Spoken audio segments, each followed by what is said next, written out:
हाँ ओके। देखो पिछले लेक्चर में हमने सिलेबस पर डिस्कशन किया 12वीं का 12th का। मैंने आपको टोटल चैप्टर्स के इंडेक्स लिख के दिया था और उस पर हमने डिस्कशन किया था कि कौन कौन से चैप्टर्स हैं। और 11th के चैप्टर्स के मैंने आपको बोला था कि जो 11th के चैप्टर्स आपके हो गए अभी वही चैप्टर की जो तो कंटिन्यूएशन है 12th में, मतलब जो चैप्टर हो गए वो छोड़ के बाकी का सिलेबस 12वीं में आपको बायोलॉजी का। और उसमें फर्स्ट चैप्टर जो है हमारा रिप्रोडक्शन, देखो chapter number first reproduction in lower and higher plants. Okay, so first reproduction in lower and higher plants. सबसे पहले प्लांट्स लोअर एंड हायर कौन से? प्लांट्स तो हमको मालूम है, मराठी में तुम प्लांट्स को वनस्पति बोलते हैं ना। पर प्लांट्स हमारे आसपास अभी हम जो देखते हैं ये जितने भी बड़े बड़े टॉल ट्रीज हो या जो छोटे छोटे भी होंगे लेकिन फ्लावरिंग प्लांट्स हो, म्हणजे जिसपे root, stem, leaves, flower, fruit, seeds, ये सब कुछ जिन पे डेवलप्ड होते हैं वो सभी प्लांट्स फ्लावरिंग प्लांट्स है और ये सभी हायर प्लांट्स है। ओके, सभी हायर प्लांट्स है। तो मेरा अभी लोअर प्लांट्स म्हणजे कौन से हैं? तर लोअर प्लांट्स मीन्स देखो जो ये होती है शेवाळ, आपको मालूम है अलगी, अलगी ये एक्चुअली लोअर प्लांट्स है। एक्चुअली सबसे पहले तो ये प्लांट्स है, क्यों? क्योंकि वो ग्रीन कलर की होती है ना, पानी में होती है बट ग्रीन है। वो फोटोसिंथेसिस करती है, मतलब कि वो फोटोसिंथेसिस कर रही है, मतलब प्लांट्स के कैरेक्टर है उसमें। देन अलगी जो है वो फोटोसिंथेसिस करके अपने खुद ऑटोमेटिकली में जो उसकी ग्रोथ होती है वो फोटोसिंथेसिस से। एंड ये जो कैरेक्टर्स है अलगी में सभी प्लांट्स के कैरेक्टर है, दैट्स व्हाई वो प्लांट्स है। लेकिन उसमें आप वहां देखो root, stem, leaves, fruit, flower कुछ भी नहीं होता है। वक्त क्या होता है? ग्रीन फ्लैट स्ट्रक्चर होता है, ग्रीन थायराइड बॉडी होती है, कोई सिंगल सेल होता है, कोई मल्टी सेलुलर होता है। अभी हम सिंगल सेल की बात करेंगे तो सिंगल सेल अलगी होता है, ऐसा एक सेल सिंगल होता है, उसमें से फ्लैजेला होता है, न्यूक्लियस वगैरह, इसको हम बोलते हैं क्लोरेला। ये भी एक ग्रीन कलर का होता है, अलगी है, क्योंकि ग्रीन है प्लांट्स में आएगा अलगी है, लेकिन ये सिर्फ एक सिंगल सेल से बना हुआ है। ओके, तो ये क्लोरेला। और दूसरा हमको मालूम है कि हमने 10th में पढ़े, ये ऐसा ट्रेन के जो वो होते हैं ना डिब्बे, उसके जैसी जिसके सेल्स होते हैं, और ये ग्रीन कलर का होता है, इसमें जो ये है chloroplast, this is the chloroplast. ये स्पाइरली अरेंज होता है ना, ये क्लोरोप्लास्ट, इसमें न्यूक्लियस वगैरह पायरानॉइड्स होते हैं क्लोरोप्लास्ट में, सेल में न्यूक्लियस वगैरह साइटोप्लाज्म। ये जो एक मल्टी सेलुलर अलगी है, इसको हम स्पाइरोगायरा बोलते हैं, हमने 10th में पढ़े। ओके, ऐसे बहुत सारे हैं यूनिसेलुलर और मल्टी सेलुलर अलगी, बहुत सारी। अभी ये क्लोरेला के बारे में होगा अगर हम बात करेंगे, यूग्लिना, तो यूग्लिना भी अलगी है, यूनिसेलुलर अलगी है। देन पैरामीशियम वगैरह, ये तो एनिमल्स में आते हैं, सिंपल यूनिसेलुलर एनिमल है। ऐसे बहुत सारी यूनिसेलुलर अलगी होती है, क्लैमाइडोमोनास है, क्लोरेला है, बहुत सारी होती है। ओके, एंड मल्टी सेलुलर अलगी की अगर बात करेंगे तो समुद्र में जिसको हम सी वीड्स बोलते हैं, मतलब समुद्र में गवत जो होती है, घास जो होती है, सी वीड्स, वो भी अलगी है। और उनमें देखेंगे आप समुद्र में तो अलगी मालूम है आपको, एक एक बड़े बड़े प्लांट के जैसे 20-20 feet, 10 feet, 15 feet, 2 feet, 3 feet, 4 feet height के जा सकते हैं, 2-3 फीट हाइट की जा सकती है। प्लांट्स के जैसी भी दिखते हैं आपको, लेकिन वो प्लांट्स नहीं होते, क्यों? क्योंकि उनमें टोटल प्लांट्स के कैरेक्टर नहीं है, उनमें फ्रूट फ्लावर का डेवलप होता है, लेकिन प्लांट लाइक स्ट्रक्चर भी दिखते हैं जिसको हम सीड्स कहते हैं, वो भी अलगी है। भैया हम बोलेंगे कि जिसमें ट्रू रूट, स्टेम और लीव्स नहीं होते वो प्लांट को हम थैलॉइड प्लांट बॉडी बोलते हैं, और वो थैलॉइड प्लांट बॉडी म्हणजे अलगी है। दूसरा ब्रायोफाइट, अलगी में यूनिसेलुलर और मल्टी सेलुलर है। दूसरा ब्रायोफाइट, आपने सुने हैं, पढ़े, ये भी 11th में भी हुआ है और 10th में भी हुआ है। ब्रायोफाइट्स क्या है? तो हम देखते हैं कि जो रॉक्स वगैरह पे पहाड़ों पे छोटे छोटे प्लांट्स होते हैं, ओके, ग्रीन कलर का बेड होता है पूरा पहाड़ों पे। ये जो ग्रीन कलर के प्लांट्स है या ये जो ग्रीन कलर के प्लांट्स होते हैं, ये सभी प्लांट ब्रायोफाइटिक प्लांट्स हैं। अब ब्रायोफाइटिक प्लांट्स में आप देखेंगे वो छोटे छोटे प्लांट्स में, तो उसमें भी फक्त एक लीव्स लाइक फ्लैट स्ट्रक्चर होता है, एक लीव्स के जैसा जो पूरा चिपका हुआ होता है उसके सरफेस के ऊपर, रॉक्स की या सॉइल की सरफेस के ऊपर फक्त एक लीफ लाइक स्ट्रक्चर दिखता है सिर्फ। उसमें रूट, स्टेम, लीव्स नहीं होते, फ्रूट, फ्लावर भी नहीं होते, फक्त एक लीफ लाइक। हाँ, थोड़ा सा नीचे से रूट्स के जैसे बारीक बारीक हेयर्स होते हैं, उसको हम राइजोइड बोलते हैं, उससे वो चिपका होता है। अब इनमें देखो, ये भी कोई हायर प्लांट नहीं है, कोई वेल डेवलप्ड रूट सिस्टम नहीं, स्टेम वगैरह नहीं है, सो ये भी सिंपल और लोअर प्लांट है। तो ऐसे, और दूसरी बात कि हमको मालूम है प्लांट्स के अंदर वैस्कुलर टिश्यू होते हैं, मुझे जाइलम एंड फ्लोएम होता है, वो कंडक्शन के लिए, एब्सॉर्प्शन के लिए जाइलम एंड फ्लोएम होता है। अब जाइलम एंड फ्लोएम जो प्लांट्स में होता है वो वाटर अपलिफ्ट करके ऊपर प्लांट बॉडी तक के पहुंचाता है। म्हणजे जाइलम एंड फ्लोएम जो प्लांट में, वो प्लांट टॉल प्लांट्स होते हैं कि उनमें वाटर को सप्लाई करने की गरज होती है। लेकिन जो ये ऐसे प्लांट है जो पानी में टोटली, या जो एकदम छोटे से होते हैं, या जो सब चिपके हुए होते हैं, सरफेस पे अटैच होते हैं सबस्ट्रेटम पे, ये सभी प्लांट्स कैसे, इनमें रूट पानी पहुंचाने की गरज नहीं है, म्हणजे इनमें जाइलम एंड फ्लोएम नहीं है। तो जो प्लांट्स में जाइलम फ्लोएम म्हणजे वैस्कुलर सिस्टम नहीं है, जो प्लांट में ट्रू रूट स्टेम लीव्स नहीं है, जो प्लांट में फ्लावर नहीं है, फ्रूट नहीं है, ये सभी प्लांट्स को हम लोअर प्लांट्स बोलते हैं। ओके, एंड हायर प्लांट्स, तो हायर प्लांट्स हमको मालूम है कि जिनमें सब कुछ है, well developed, root system well developed है, स्टेम है, लीव्स है, फ्लावर है, फ्रूट है। वो कौन कौन से, तो देखो अलगी और ब्रायोफाइट के बाद एक थर्ड डिवीजन हमने पढ़े, टेरिडोफाइट। टेरिडोफाइट मतलब क्या होते हैं, फीदर लाइक प्लांट्स है, होते हैं जो अपने फीदर्स होते हैं, बर्ड्स के पर होते हैं ना, वैसे फीदर्स के जैसे एकदम ऑर्नामेंटल प्लांट्स होते हैं।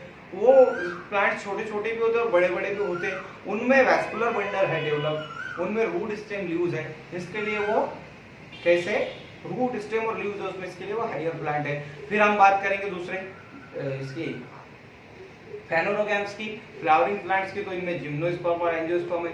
जिम्नोस्पर्म में देखो तो रूट स्टेम लीव्स भी है, और फ्लावर के बदले में कोन डेवलप होते हैं, उसमें कोन के अंदर सीड होते हैं। वैस्कुलर ब्लड सिस्टम के में वैस्कुलर सेल्स भी है, उसमें जाइलम एंड फ्लोएम दोनों है। देन एंजियोस्पर्म सबसे हाईएस्ट इवॉल्व, जो अभी हमारे आसपास जितने भी प्लांट है ये सब एंजियोस्पर्मिक प्लांट है, जैसा कि नीम, ये बबूल, ये जितने भी प्लांट है, मैंगो ट्रीज वगैरह हमारे आसपास अभी, ये सभी एंजियोस्पर्मिक प्लांट है। क्यों? क्योंकि इनमें फ्रूट है, फ्लावर है, फ्रूट के अंदर सीड होते हैं, इनमें रूट है, स्टेम है, लीव्स है, ये सब हायर प्लांट है। एंजियोस्पर्मिक प्लांट, जिम्नोस्पर्मिक और टेरिडोफाइटिक प्लांट, ये सब हायर प्लांट्स हैं।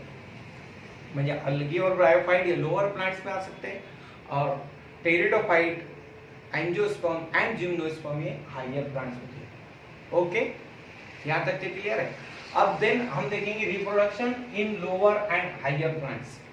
सो रिप्रोडक्शन मीन्स क्या, अभी शब्द के मीनिंग पहले देखते, बाद में डेफिनेशन देखेंगे। अभी रिप्रोडक्शन के अगर मीनिंग हम देखेंगे तो यू नो, री म्हणजे अगेन एंड अगेन, प्रोडक्शन म्हणजे प्रोड्यूसिंग करने को, तैयार करने को। तो reproduction means it is a process of production of new individual from pre existing generation, म्हणजे पहली वाली जनरेशन से new individual, new generation produce करने की प्रोसेस को हम रिप्रोडक्शन बोलते हैं। या reproduction it is a process of production of young ones like a parent, parent के जैसे ही दूसरी जनरेशन प्रोड्यूस करने को, प्रोडक्शन करने को रिप्रोडक्शन बोलते हैं। ओके, डेफिनेशन ये रिप्रोडक्शन की। रिप्रोडक्शन एक इसेंशियल लाइफ प्रोसेस है, जिसे हमने 10th में लाइफ प्रोसेसेस सीखे। और लाइफ प्रोसेसेस म्हणजे की जो भी प्रोसेस होती है जो हमारे ऑर्गेनिज्म, लिविंग ऑर्गेनिजम्स को जो जीवंत रहने के लिए, जीवित रहने के लिए इसेंशियल प्रोसेसेस है, ये सभी इसेंशियल प्रोसेस म्हणजे की लाइफ प्रोसेस होती है। और reproduction is also one of the life process, reproduction is also one of the essential process because due to reproduction new individuals are created, नवे न्यू इंडिविजुअल्स क्रिएट होते हैं, और जितने न्यू इंडिविजुअल तैयार होंगे उतना वो स्पेसीज के कंटिन्यूएशन के लिए हेल्प करते हैं। आता स्पेसीज की कंटिन्यूएशन म्हणजे कैसा, अभी सपोज अगर अभी आपको मालूम है भारत में जानवरों का जो शिकार करना जिसको बोलते हैं हंटिंग ऑफ एनिमल्स, इस पे बैन है। आप सलमान खान का केस मालूम है आपको कि वो हिरन के मारने के लिए केस है। तो हिरन के मारने के लिए क्यों बैन लगाया है? तो भाई ये जो एनिमल्स है ये अभी रेयर है, हमारे पास में बहुत कम हो चुके हैं। अगर हम अब इनको मार देंगे तो ये अब नहीं बचेंगे, इसके लिए हमको उनको बचाना है। अब वो एनिमल बचेंगे तो फिर क्या होगा, वो रिप्रोड्यूस होंगे, उससे और 2 के 4, 4 के 8, 8 के 16, 16 के 32 प्रोड्यूस होंगे। और उनका जो म्हणजे वो जो प्राणी का स्पेशीज है, म्हणजे उनकी जो वो है, तो वो प्राणी की जो पूरी प्रजाति है वो ये धरती पर रह सकेगी, ये वो धरती पर जो है तो क्या होंगे, वो सरवाइव होंगे। अदरवाइज वो अगर डाई हो गए अभी जितने उतने, तो फिर उनकी स्पीशीज आगे जाके हमको सुनने को नहीं मिलेंगी कि वो जिंदे है। जैसा अभी डायनासोर्स के बारे में हम सुनते हैं कि पहले ऐसे थे वैसे थे, अभी नहीं है। क्यों? क्योंकि वो एक्सटिंक्ट हो गए। एक्सटिंक्ट हो गए म्हणजे गए, अब नहीं आ सकते। हाँ, अगर अभी कोई एक आदि एनिमल है और उसको हम बचाते हैं तो उससे फिर कोई दूसरा प्रोड्यूस होगा, फिर उससे कोई दूसरा प्रोड्यूस होगा, ऐसे करते करते स्पीशीज कंटिन्यू होती है। म्हणजे कंटिन्यूएशन ऑफ स्पीशीज, जनरेशन का कंटिन्यूएशन होने के कारण रिप्रोडक्शन जरूरी होता है। क्योंकि देखो अगर एक आदि स्पीशीज है, एक आदि एनिमल है, वो सिर्फ एक ही है या सिर्फ 2 ही है, अब अगर वो दोनों की दोनों रिप्रोड्यूस नहीं हुए तो क्या होगी, उनकी लाइफ जितनी एज होगी उनकी उतनी एज पे जाने के बाद वो डाई हो जाएंगे, फिर खत्म हो जाएंगे। लेकिन अगर वो डाई होने के पहले, डेथ होने के पहले, मरने के पहले अगर वो रिप्रोड्यूस होंगे, रिप्रोडक्शन करेंगे और उनसे उनके बच्चे, उनसे उनकी जनरेशन अगर तैयार होगी, तो फिर उनके मरने के बाद वो जनरेशन रहेगी, फिर वो जनरेशन से रिप्रोडक्शन होगा तो आगे और जनरेशन रहेगी। म्हणजे reproduction it is a essential process for continuation of species, म्हणजे स्पेशीज के कंटिन्यूएशन के लिए या कंटिन्यूटी ऑफ लाइफ, म्हणजे ये धरती पर जीवंत रहने के लिए, लाइफ की कंटिन्यूटी के लिए इसेंशियल प्रोसेस है, दैट इज द रिप्रोडक्शन। अब रिप्रोडक्शन आप देखो, मैंने बोला आपको कि हम लोअर और हायर प्लांट्स में देख रहे हैं। एक सिंपल यूनिसेल्युलर अलगी भी है या यूनिसिंपल प्लांट भी है, मल्टीसेल्युलर सिंपल है, और इससे ज्यादा हार्ड एंड कॉम्प्लेक्स प्लांट्स है।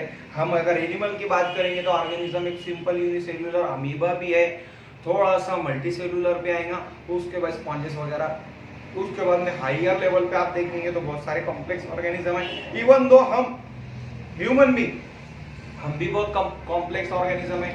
एंड ये कॉम्प्लेक्स ऑर्गेनिजम्स को रिप्रोड्यूस होने के लिए या कॉम्प्लेक्स ऑर्गेनिजम्स के रिप्रोडक्शन के लिए मेथड भी अलग अलग है। क्योंकि एक सिंपल यूनिसेल्युलर ऑर्गेनिज्म में जैसे रिप्रोडक्शन होगा, वैसे ही reproduction complex and multicellular organism में नहीं हो सकता है। क्योंकि कॉम्प्लेक्स और मल्टीसेल्युलर ऑर्गेनिज्म में अलग अलग ऑर्गन है उसके रिप्रोड्यूस होने के लिए, अलग अलग सिस्टम है।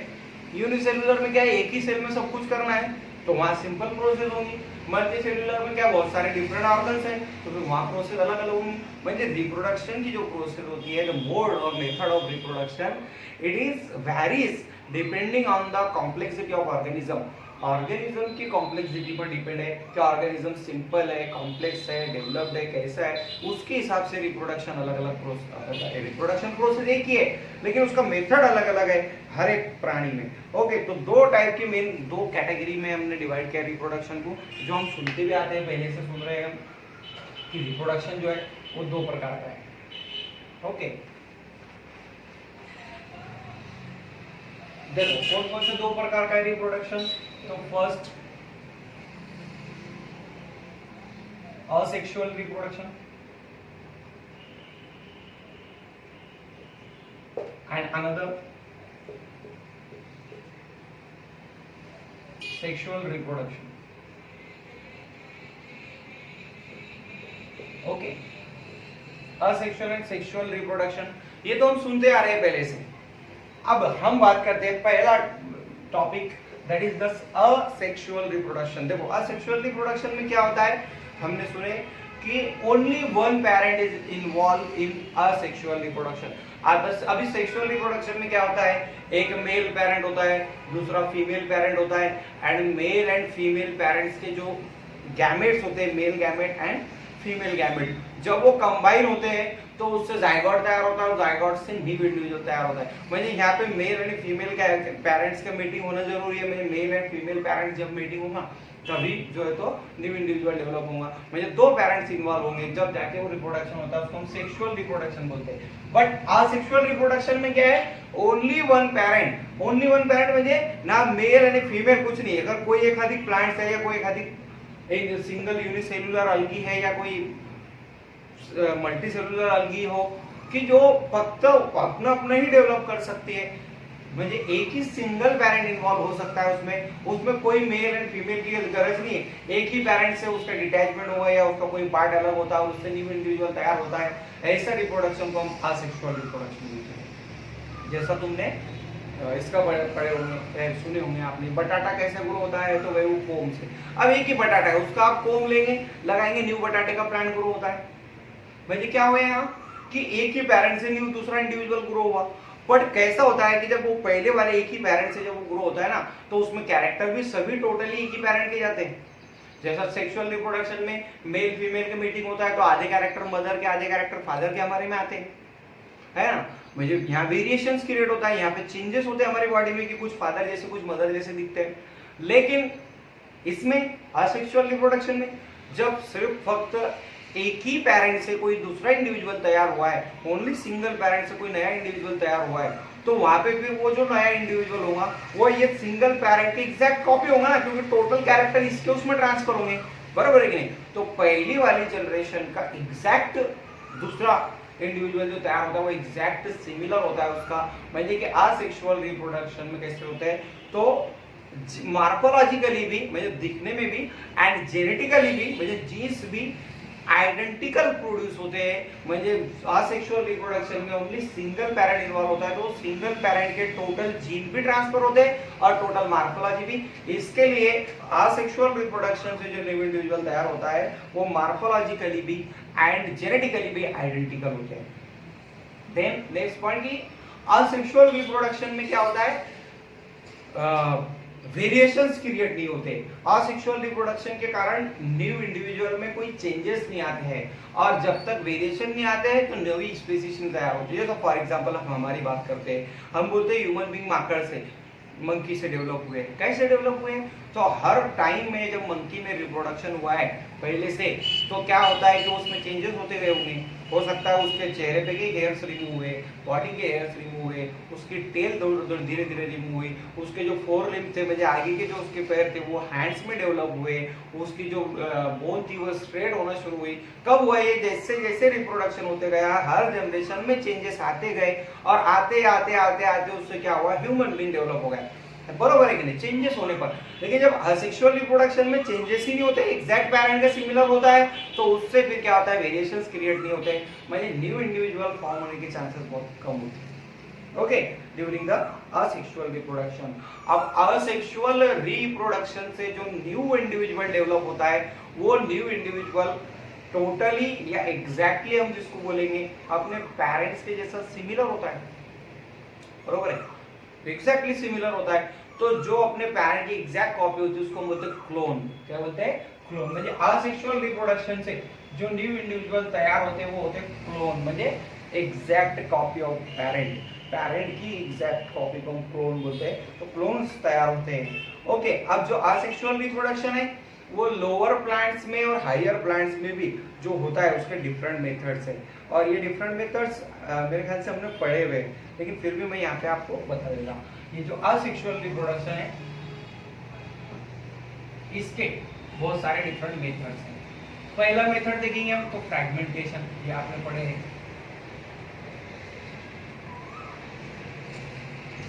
ओके, पहला फ्रैगमेंटेशन. दूसरा मेथड हम देखेंगे बडिंग. तीसरा मेथड स्पोर फॉर्मेशन.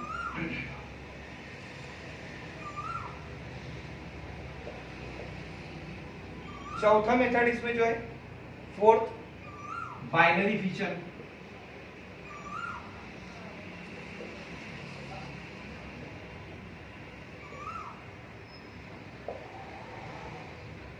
ओके,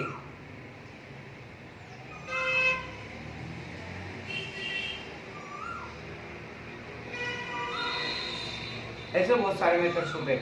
अब इसमें से कुछ कॉमन मेथड है ये कि मुझे असेक्सुअल रिप्रोडक्शन इतने प्रकार का हो सकता है, इतने टाइप का हो सकता है असेक्सुअल रिप्रोडक्शन। अच्छा मैं एक यहाँ पे और लिख देता हूँ, कोनिडिया फॉर्मेशन से भी असेक्सुअल रिप्रोडक्शन होता है।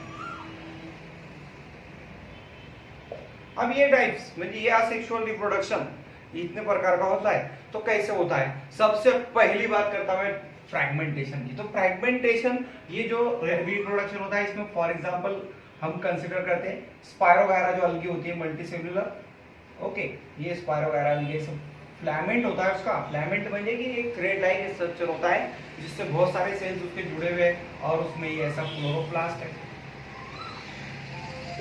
ओके, ये सभी सेल्स है जुड़े हुए हैं, मल्टीसेल्युलर अलगी है और एक थ्रेड लाइक होता है। आप देखो पानी में जो शॉर्ट होती है उसमें हाथ डालो और निकालते हैं हम तो चिकट चिकट एकदम हेयर लाइक स्ट्रक्चर एकदम बारीक बारीक फ्लैमेंट्स निकलते हैं उसके, ये फ्लैमेंट स्पायरोगायरा है। ये अलगी कौन सी होती है? स्पायरोगायरा। अब इनमें असेक्सुअल रिप्रोडक्शन इतने टाइप के हैं, तो इनमें से पहला फ्रैगमेंटेशन स्पायरोगायरा में कैसे होता है असेक्सुअल रिप्रोडक्शन। तो देखो फ्रैगमेंटेशन, फ्रैगमेंट म्हणजे क्या होता है? टुकड़े करने को बोलते हैं, पीस को बोलते हैं फ्रैगमेंट। फ्रैगमेंट म्हणजे तो एक टुकड़ा, एक पीस। तो fragmentation it is a process of breaking of filament, spirogyra के फ्लैमेंट को ब्रेक करने पर जो उसके पीस टुकड़े होते हैं वो जब जाके पानी में नीचे सबस्ट्रेटम पे सेटल डाउन हो जाते हैं और वो सबस्ट्रेटम पे सेटल डाउन होने के बाद में क्या होता है? जैसे सपोज यहाँ से इसके ऐसे पीस हुए, अब ये इतना एक फ्रैगमेंट चला गया आधा, यहाँ से अगर बात करेंगे तो ये एक आधा फ्रैगमेंट इसका यहाँ से इतना चला गया और इधर से बात करेंगे तो ये इतना फ्रैगमेंट इसका चला गया।